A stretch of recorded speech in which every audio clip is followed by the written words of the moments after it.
Hello everyone, welcome to Shubhashree's kitchen. আজকে আমি একটা ছোট্ট ব্লগ শেয়ার করছি। আশা করি আপনাদের ভালো লাগবে। আর যদি ভালো লেগে থাকে অবশ্যই কমেন্ট বক্সে লিখে জানাবেন, তাহলে আমি এরকম ছোট ছোট ব্লগ আপনাদের সাথে আগামী দিনে শেয়ার করব। তো আজকে আমি সন্ধেবেলায় বানাচ্ছি চিকেন পকোড়া। তার জন্যই সমস্ত কিছু রেডি করে নিচ্ছি। প্রথমে আদাটাকে ছাড়িয়ে কুচি করে নিয়েছি, এরপর রসুনটাকে ছাড়িয়ে নিচ্ছি। এটাকে ভালো করে ছাড়িয়ে নিয়ে ধুয়ে আমি পেস্ট করে নেব। আপনারা চাইলে মিক্সির মধ্যে পেস্ট করতে পারেন, কিংবা আমি আজকে এটাতে করে হালকাভাবে এটাকে পিষে নেব। জাস্ট হালকা রকম, খুব মিহি পেস্ট করবো না। মিক্সিতে পেস্ট করলে কি হয়, একদম মিহি পেস্ট হয়ে যায়। আর এটার মধ্যে করলে যেটা হয়, হালকাভাবে পিষে যায়। তো মশলা রেডি। এবার চিকেনটাকে ম্যারিনেশন করে নেব। ভালো করে জল দিয়ে চিকেনটা ধুয়ে পরিষ্কার করে নিয়েছি।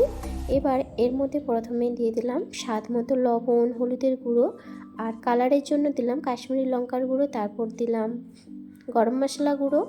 চিকেনে যেহেতু একটা আষ্টে গন্ধ থাকে, তার জন্য গরম মশলা দিলে এর গন্ধটা থাকবে না। এরপর দিয়েছি জিরে গুঁড়ো, ধনে গুঁড়ো, সাথে 1 চামচ বেসন আর আদা রসুনের পেস্ট, 1 চামচ টমেটো কেচাপ। তারপর দিয়ে দিলাম একটুখানি বেকিং পাউডার, সবশেষে কর্নফ্লাওয়ার দিয়ে এটাকে ভালো করে এখন মিক্স করে নিচ্ছি। মিক্স করা হয়ে গিয়েছে। এবার একটা ডিম ফাটিয়ে নিয়েছি। ডিমের কুসুমটা বাদ দিয়ে বাকি অংশটা আমি এর মধ্যে দিয়ে দিয়েছি। ডিম দিয়ে দেওয়ার পর এবার চিকেনের সাথে আবারও সব কিছু ভালো করে মেখে নিতে হবে। এখানে আমি চামচের সাহায্যে মেখে নিচ্ছি, আপনারা যদি চান হাত দিয়েও মাখতে পারেন। তো মেখে নেওয়া হয়ে গেছে। এবার ওটাকে সাইডে রেখে দিয়েছি। এবার চিকেন পকোড়ার সাথে খাওয়ার জন্য কিছু স্যালাড আমি কেটে নেব। প্রথমে একটা খোসা ছাড়িয়ে ভালো করে ধুয়ে পরিষ্কার করে নিয়েছি। এবার এইভাবে সরু সরু করে কেটে নিয়েছি। বেশিরভাগ সময় আমরা গোল গোল করে স্যালাড খেয়ে থাকি, কিন্তু মাঝে মাঝে একটু চেঞ্জ দরকার। তো তার জন্যই এইভাবে স্যালাডটা কেটে নিয়েছি। আর এই রকম স্যালাড খেতে আমার হাজব্যান্ড ভীষণই পছন্দ করে, তো সেই জন্যই আমি আজকে এরকমভাবে স্যালাডটা বানাচ্ছি। শসা কেটে নিয়েছি। এরপর গাজরটাকেও আমি সরু সরু কেটে নিচ্ছি। আর একটা গোটা গাজরের আমি সমস্তটা ব্যবহার করব না, অর্ধেকটা নিয়েছি। এবার অর্ধেক পেঁয়াজ ব্যবহার করছি। পেঁয়াজটাকেও ওইভাবে সরু সরু করে কেটে নেব। আপনারা যারা এইভাবে স্যালাড খাননি অবশ্যই একবার খেয়ে দেখবেন, ভীষণ ভালো লাগবে। আর যারা খান তারা তো অবশ্যই জানেন। তো স্যালাড কাটা কমপ্লিট। এইদিকে গ্যাস অন করে কড়াই বসিয়ে দিয়েছি। কড়াইয়ের মধ্যে দিয়ে দিলাম সাদা তেল। আর পকোড়াগুলো সাদা তেলেই আজকে আমি ভেজে নেব। এবার একটা একটা করে গরম তেলের মধ্যে পকোড়াগুলোকে দিয়ে দিচ্ছি।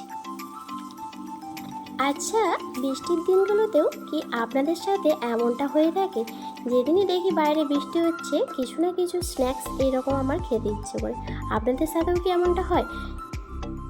তো দেখুন, বলতে বলতে এদিকে পকোড়াগুলো কিন্তু ভাজা হয়ে গিয়েছে। এবার ভালো করে তেলটা ঝরিয়ে আমি তুলে নিলাম। বাকি যেগুলো রয়েছে সেগুলোকে আবার ভেজে নেব। দেখুন কতটা সুন্দর হয়েছে, দেখেই বোঝা যাচ্ছে এটা এতটাই লোভনীয়।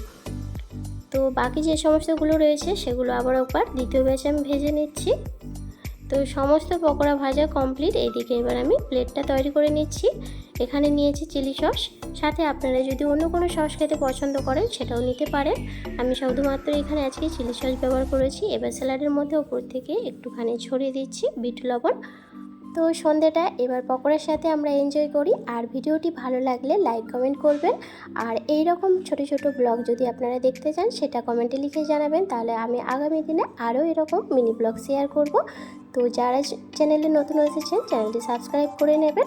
আজকে তাহলে এই পর্যন্ত, আবার দেখা হবে নতুন কোনো রেসিপিতে। ততক্ষণ সবাই ভালো থাকবেন, সুস্থ থাকবেন। ধন্যবাদ।